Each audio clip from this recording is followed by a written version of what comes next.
got some news for you football fans out there. We got new rules coming to the NFL as them and the owners of each team gave them the okay. There's about 11 to 12 new rules added on this article. And before I explain how this is gonna go, I just want to say this article was written by Kevin Seafar, who is an ESPN staff writer. I butchered that, but I don't really care.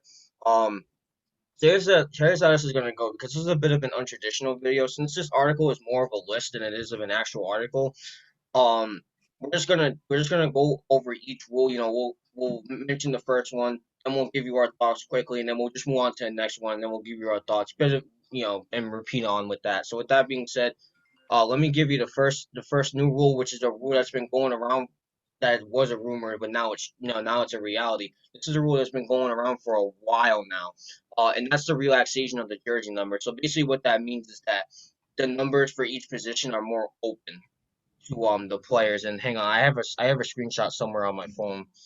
I can actually tell you. Okay, here we go. So quarterback numbers are 1 through 19. Wide receiver, running back, and tight end numbers are 1 through 49 and 80 through 89, which is probably the biggest change because if you guys remember those three positions, they weren't allowed to wear single numbers, but they're actually giving them that option to do that now. Um, uh, Defensive backs they get 1 through 49. Linebackers they get 1 through 59 and 90 through 99. So they get those two positions also get to wear singular numbers too. Offensive linemen get to wear 50 through 79, and defensive linemen get to wear 50 to 79, and from 90 to 99. Excuse me.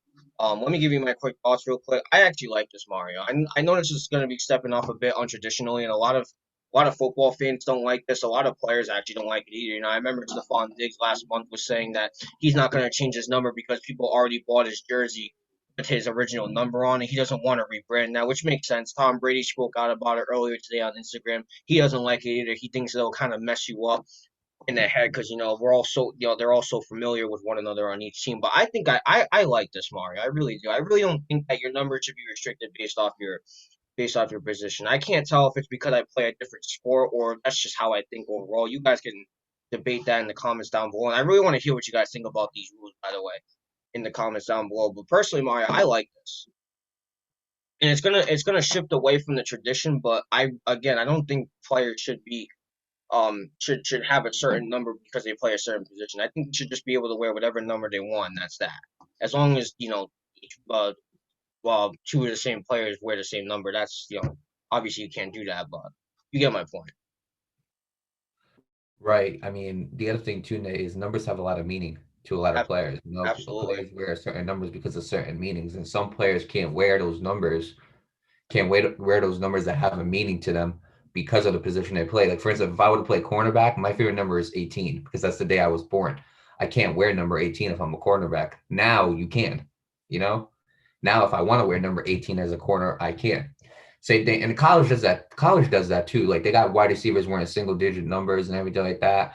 Like I remember Justin Jefferson. He was always a big fan of number two because that's what he wore in LSU, and then he had to switch to 18, which 18 is my favorite number. I don't got a complaint with that. But again, um, I like this. I do like this rule because numbers have meanings. Dalvin Cook wore number four, I believe, in college. Now he can wear number four again if he wants to. You know.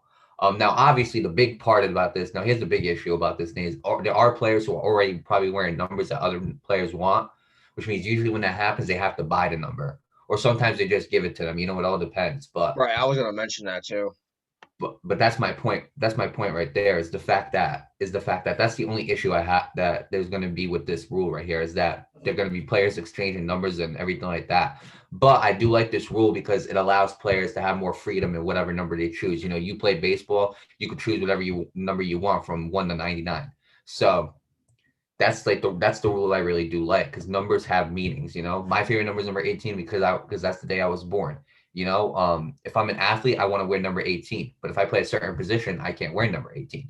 I can only wear number 18 if I'm a quarterback, if I'm a wide receiver, or if I'm a kicker or a punter. Other than that, I can't wear number 18.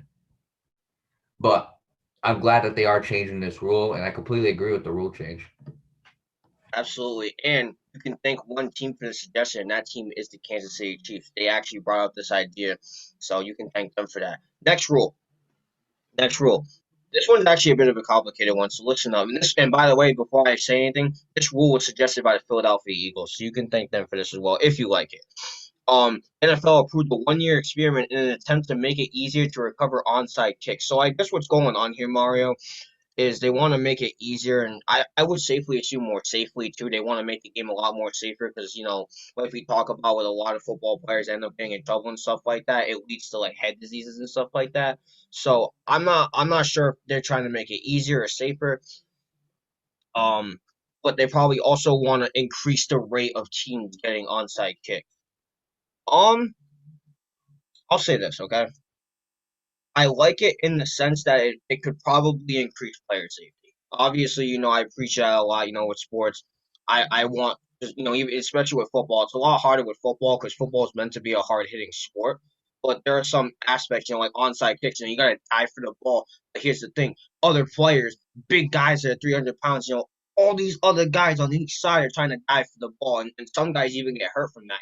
So to make it easier, you can also make it safer as well. So I would like to look at it in that aspect. And if that's the case, I'm all in for it. Player safety is very, very important to me, especially as an athlete. It's very important to a lot of people. And if that's what they're shooting for, then I'm all in for it.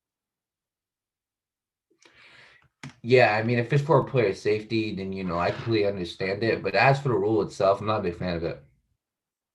Okay, put it this way, I'm kind of confused how it could help safety, Nate. So exactly, like I'm kind of confused. What are they doing? They put limited. It says in 20 and this is by ESPN, so don't these aren't my actual words.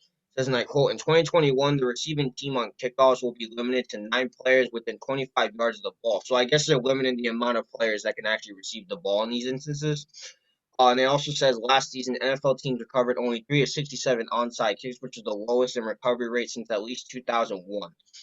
So basically, what's going on here is I think they're increasing the size, like the size of like where you can recover the onside kick. To, I think it was like 10 or 15 or something like that before, but now it's 25 yards. So they're making it a little bit easier, and they're decreasing the amount of players that can actually, be on the field in that specific time. All right, I'm not a big fan of this Yeah, rule. now that I think about it, I'm not either, to be I'm honest. not. The reason why is because when was the last time you ever heard of somebody being hurt on an onside kick? Yeah, Couldn't true. tell you. Number one, but number two, the whole point of the onside kick is to be tough.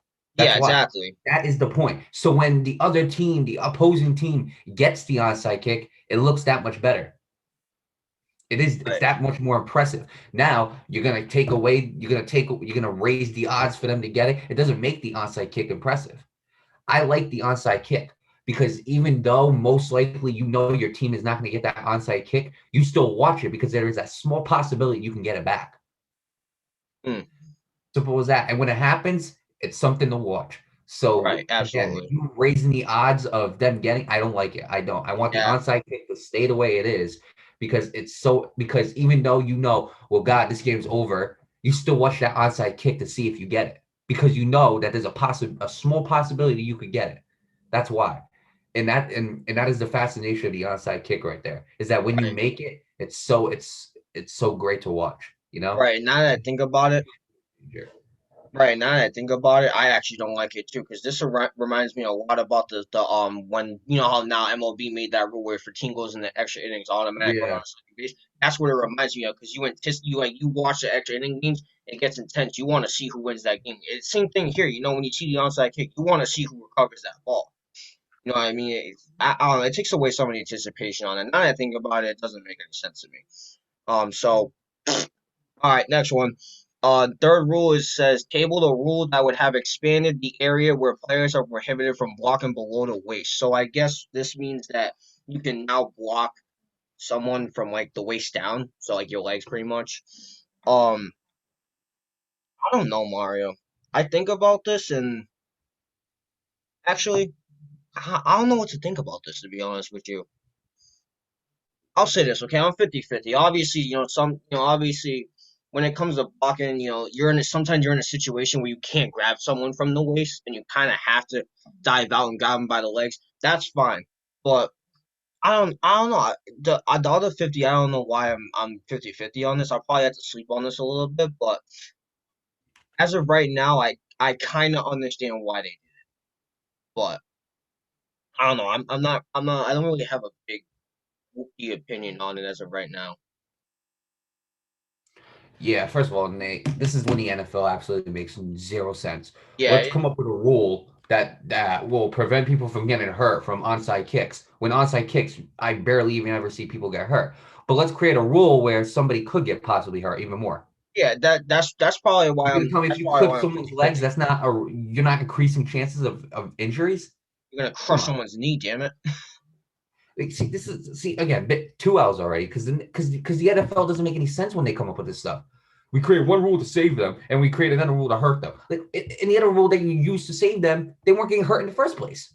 When did you ever see a player collide head first into somebody on an onside kick, or somebody, or whenever? When did you ever, last time you ever see an onside a player get hurt on an onside kick? You don't see it. Why? Because the ball probably bounces. You catch the ball, go down, and then you get two-hand touch. That's what happens on an onside kick. Here, clipping is a big deal in the NFL. And don't get me wrong, like obviously, clipping when it happens, it's a very, very hard case to kind of follow. You got to make sure that like their head and their body is properly positioned in the way where it could be clipping or not. So like I understand it, but again, if any rule increases chances of injury, it's that one right It's there. this one right here, yeah. And So and I was and again, that's probably why I'm 50-50 because like again, there are some instances where like when you're trying to go out to the receiver or whatever, you can't grab him by the waist. Like sometimes you kind of have to dive out and kind of grab him by the legs. But at the same time, like you said, that's probably why I'm 50-50 because right, and this causes a and the lot of injuries. You know what I mean? and the thing is with blocking though, if you look at most penalties, they're not they're not called low. They're called Right. high. They're called high. Yeah. You're grabbing like the shoulder, you're grabbing the sleeve on your shoulder, you're grabbing the horse collar, your hands are on their face. So most of the penalties that are called for blocking are high. Yeah, there is the clipping penalty when the dude's running and you like clip him low. Yeah, you can't do that. You can't do Right. that. Yeah. I understand. But most of the penalties for blocking are high. Right. So So you know, again, I'm gonna give this rule now. So they got two yeah. outs for me and one win. So So all right, next one. The next rule is relatively short. It's eliminated. They eliminated overtime in preseason games. Baseball actually does this with spring training. Once you get to 9 innings, that's it. You don't play extra innings. Whether you win or lose or tie, that's it. Personally, I don't think this is a big effect because again, it's preseason. Who the hell watches these games? And I can kind of see why they do it. To preserve player safety. Don't go. I don't know. I look at it like that. Obviously it's a preseason game. You're just trying to get them warmed up. You don't want them going too far. But I can understand the other point of view if you disagree with it as well. People want to see a traditional football game, and you know what? I'm glad this rule is in there because there's one thing I want to address that the NFL really should do. Get rid of the damn ties in the regular season. I cannot stand that, Mario. I can't stand it. Like, I really do think the game should go until someone wins or loses. There should be no tie. Same thing with hockey. I really don't think there should be a tie in that. It should just go to overtime until someone wins. I mean, it's football. It's a little bit different because, again, it's a hard hitting sport and players do get injured a lot. So I do understand why they don't. But a lot of people would love to see no ties in the NFL for NFL in general. So that's just me personally. But as for the preseason game, the elimination of overtime, I don't really see it as a big deal because baseball does it with their 9 inning games. They don't allow the teams to go to over not overtime extra innings because they just want to they want to get the squad ready for the next one. Get them to be comfortable with how the season's going to be. So I do understand why they do that.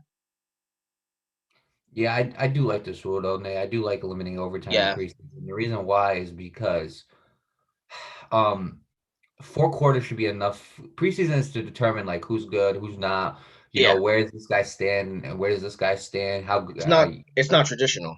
it's an evaluation basically. Yeah. So when you're looking at it against other teams, because you're playing against the same team in training camp, so it's an evaluation against different teams. 4 quarters should be enough to evaluate to get a good evaluation. There shouldn't even need to be an overtime. Now I get it. You could also determine like this could also determine like how good did they play with extra time. What I understand that it could glorify a player as well. But here's my thing: a player shouldn't be on a team because they got glorified. A player should be on a Yeah. team because they're good enough to make the team. If you get what I'm Right. saying, you can make one good play. You can make one great play in preseason, But what happens but after that? you get put in a starter role, and then in the starter role, you can't do your job correctly. So again, like I do like this rule, 4 quarters should be enough. Again, preseason, if he ends in a tie, so be it. It's not like it's gonna kill you, you Yeah, know. It doesn't determine anything. So I do like this rule. It keeps the game quicker, it keeps the season kind of flowing quicker. And yeah, I do like this rule, Nate. I don't think there is a need for overtime in preseason. yeah, I absolutely agree. So W. Anyway, next one. Mario, you're probably not gonna like this one, but I could be wrong. The next rule is change the rule that will now force a loss of down if two passes are completed behind the line of scrimmage. Mario, I can already see your face. I'm not sure how you think about this. Actually, I want to hear what you think. I'm just looking at your face, and I really want to know what you think. So the simple hike, throw it behind the line and gain 10 yards, I can't do that twice. It's yeah. What's it says now forces a loss of down I if two understand what it passes are says. complete. I, Okay, I understand what it says. You don't gotta repeat it. I okay. understand what it says. The Thought you were simple asking a hike, question. My bad. throw the ball like 1 yard behind the line and run 10 yards for a first. I can't do that no more. Like, that's stupid. Like, like, come I on. don't. I don't understand it. Does it I don't count get. if like now I got a couple questions. Does it count if like I do like a wildcat play where I throw it to the dude and he throws it to another guy? Does that count as two complete? This is stupid. Doesn't Yeah, even matter if it counts. This is stupid. That's an L. Simple yeah. as that. It, Because a lot of NFL plays are built like that, so we can't do it twice. Like, come on, it's an equal shot. There's two things that are going to happen if you throw it behind the line. A, you're gonna get good blocking, you're gonna get a few yards out of it, or you're gonna get a big play. Or B, you catch the ball and the dude tackles you 3 yards back. Simple, or even more. That's the only thing that's gonna happen. So I don't understand the point of eliminating it twice in a row. I really right. don't. If a team Yeah. does have success throwing it downfield, that might be the only way they have success. Now you're just decreasing their chances of winning. So it's kind of it's pretty stupid, Nate. That's an L. Yeah. Yeah. No, I totally agree. I thought about it, but now, yeah, it's a no. 2 and 3. All right. Next rule. This is the sixth one. Next rule is approve the rule change that ensures the enforcement of all accepted penalties during successive try attempts denied as an opportunity for a team to score on one or two additional points during one scrimmage down. So does this have something to do with the penalty, or does it have anything to do with the what do you call it the challenges or something like that? I don't know because I remember I was reading something on Bleacher Report, something similar like this, how they were talking about this with the challenges as well. They'll actually allow more challenges and stuff, or something like that, something in between the lines of that. But All right, hang on a second. This is a complicated one. Defined as yeah, an it is. opportunity for a team to score one or two additional points during one scrimmage down. So I guess it is. I guess what happens is if you accept a penalty during a successful try attempt or whatever, I guess basically what happens is you have a chance to score like one or two additional points if they give you that extra down.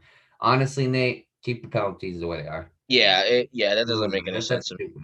That's another stupid rule that they're making. Keep penalties the way they are. Okay. If you simple as this, the coaches have knowledge on basically what to do when certain penalties happen. You doing this is this going to confuse them even more. How many times have you seen referees get into arguments where like or referees and coaches get into an argument over like what they want? Or how many times have you seen referees go over to coaches and discuss like what they want to do with this penalty? Yeah, So keep it the way it is. Again, gaining another additional points. Like, come on, off of penalties is stupid. yeah, Like honestly, just keep the penalties the way they are. Okay, if it's third down, the dude gets fourth down, and the penalty happens, decline the penalty, make it fourth down. Okay, there's no need to keep accepting, and it's like there's no need to keep adding more confusion to the penalties themselves. You know what I'm saying? There's already a bunch of controversy with penalties in the NFL. You don't need to add more.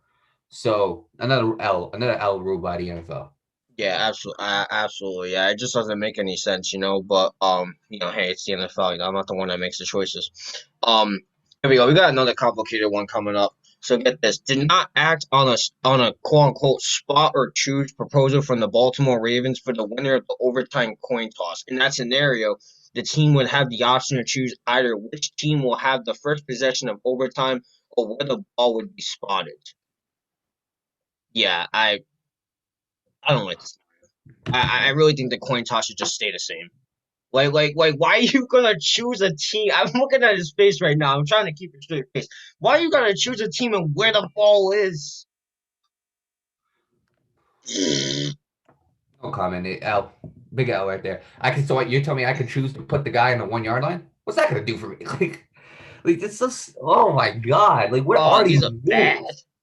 All right, well, we got two more. So this is actually a good one. This second to last one. Here we go. This was proposed by the Buffalo Bills, so you can thank them on this.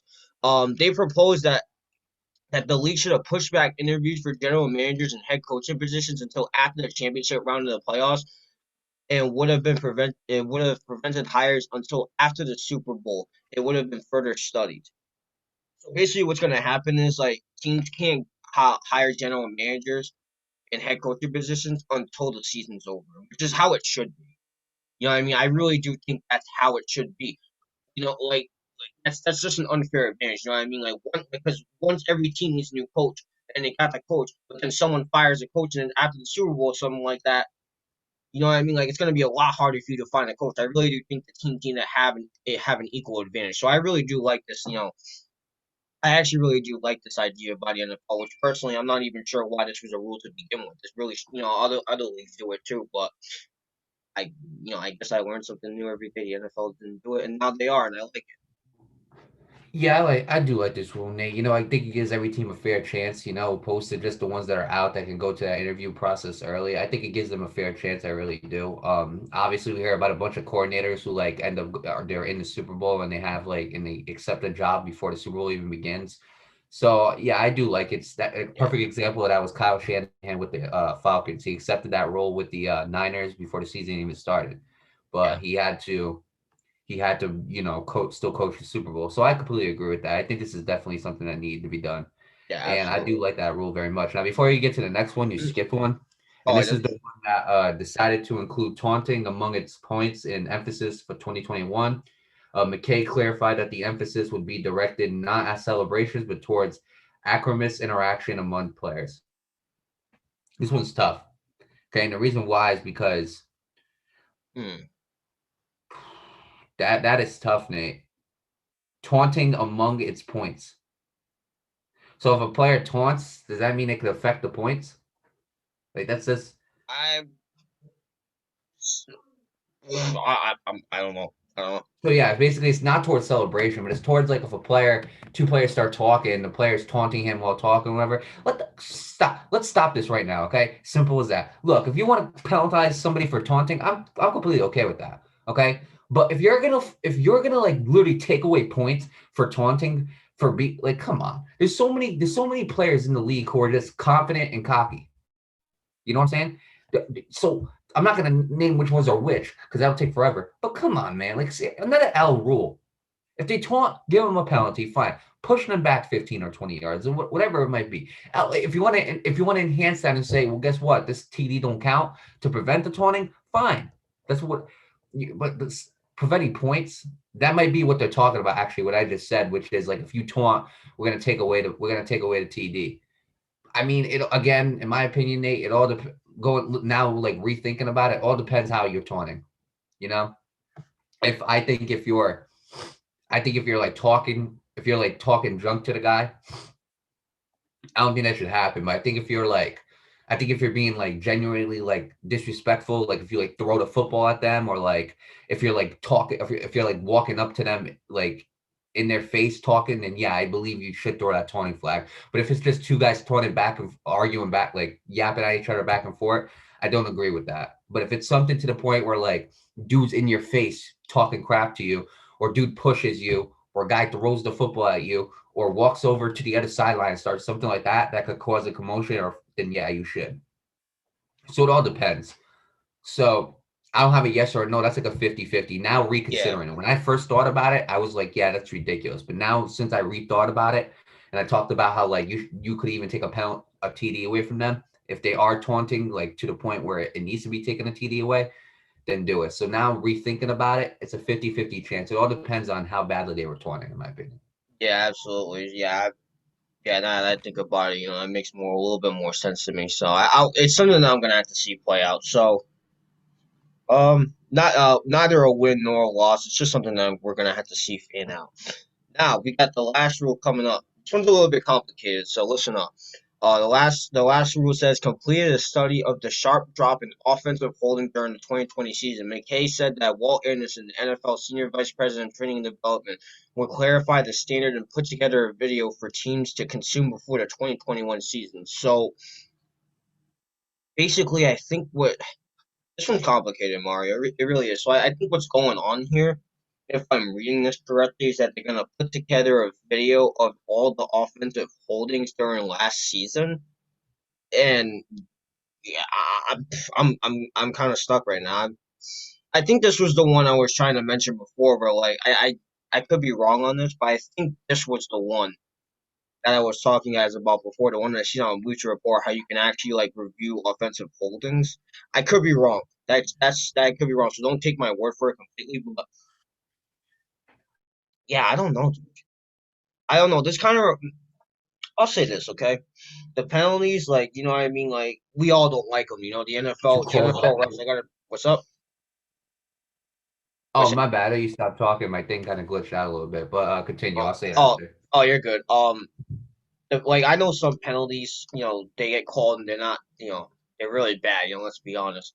But the penalties in football remind me of the balls and strikes in baseball. In baseball, you can't argue balls and strikes. You can't review them.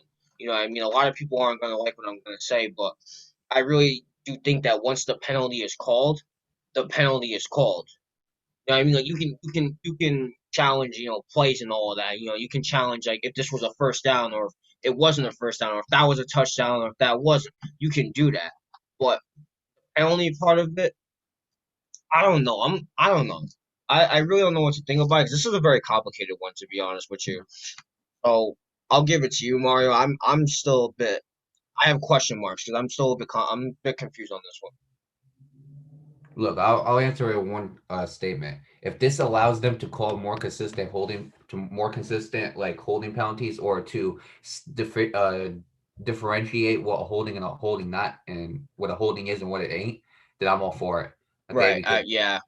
I think the penalties need to be a lot more consistent. And I disagree Absolutely. with that one part about like what the way a penalty is, the way the penalty stands. Because what if it's a case like the New Orleans Saints penalty where the dude headhunts him Oh and then yeah. Well. stuff I like mean that's a completely different story, but that's what I I'm don't know. saying. That's what I'm saying. Like I do believe you have the right to you should have the right to challenge a penalty. I agree with that. I don't think it should be like if the penalty's called, that's what it is, because that's what cost the Saints, Yeah, a trip to the Super Bowl that year. that was a So I whole mess. with that in there, like they failed in overtime, but that's not the point. The point is, I believe you should be able to challenge penalties, and you might not get them, but I believe you should have a challenge with that. Actually, you Um, know what? Now that I think about it, yeah, you know what? Yeah, this is a W. This is a W by them. if this differentiates what a holding penalty is and what it ain't, or if it helps make more consistent calls, then I'm all for it, because I believe that is one big problem in the NFL. Hmm. But you know what, Nate? Reviewing this whole list, they have more L's in here than they do Yeah, dubs. yeah. Like So, half of these are useless. Like really. yeah, absolutely. So like I don't get it, man. I really don't like. But I mean, these are the NFL's rules. As much as we don't like them, we have to respect what's going on here, because this is going to be the season next year, and possibly this is going to be what the season is. Now, some of these rules might not even stay. They could change them later on. We don't know. If they do, we'll obviously make a video on that, as we do with a lot of other rule changes. But as of right now, Nate, I'm not really a big fan of this list. But I'm gonna have to respect it, and the fact that this is what the NFL is gonna be when it opens, and we're just gonna have to see how it goes. Right, and there are some rules that are going to be revisited. The one with I forgot to mention this, that the one blocking below the waist, that's actually being revisited next month because other teams are still like very skeptical about it, which rightfully so. That can cause a lot of injuries, and the rule that was proposed by the Bills, where general managers and head coaching interviews have to happen after the Super Bowl ends. That's also probably going to be further studied and all that. So there are some rules that these were approved, but they're going to be they're going to be reevaluated to try and alter them or something like that. But whether they agree with it or not. But yeah, other than that, there isn't a lot to like here. There were some that we actually liked. The number change, the GMs and head coaches, should be hired with interviews after the season, which that's something they should have had from the very start.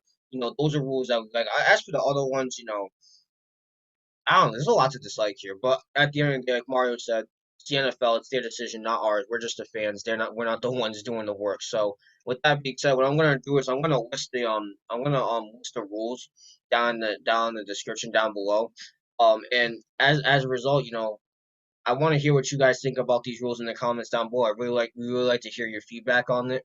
And with that being said, best of luck to the players this year in the NFL.